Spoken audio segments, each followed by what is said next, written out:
This is the TACMed Instructor IFAK kit. IFAK stands for Individual First Aid Kit. Has everything in there. Has 2 different tourniquets inside there. Also EMT Shears. There's no issues with having EMT Shears going through TSA. There's no sharp edge there, so there's no issue at all with having the EMT Shears there. That has the rapid slap and packet. Everything you need to carry for an emergency. You got 2 tourniquets in there. You have chest seals. Also have the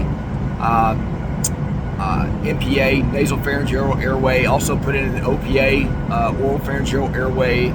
There's some cake icing gel for someone that's diabetic to help raise their blood sugar. There's gloves in there as well. Also put BC powders in there as aspirin, again for people that have headaches, severe headaches, migraines, and also with people that are possibly experiencing a heart attack.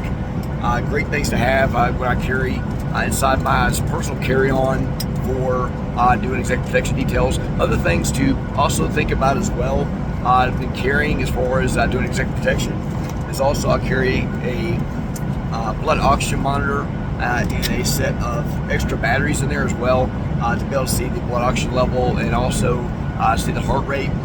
Other great things that I carry, this is a sand splint. Sand splint can be used for, again, everything from sprained ankles to broken legs, broken arms, elbows, and you can also makeshift this into a C-collar as well.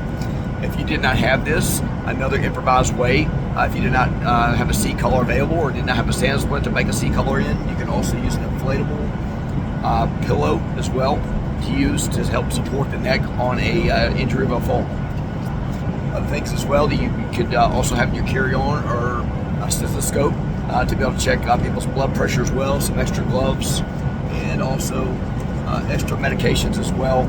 Everything from honey, again to help get people's glucose back up, Quickclot, eye drops, BC powders, Curlex, Tums, Neosporin, Benadryl, you name it. Again, I always have these things inside my carry-on bag anytime I'm doing executive protection details. I hope this information helped, and again, no issues with TSA on the EMT Shears carrying that inside on your carry-on. Stay safe. God bless.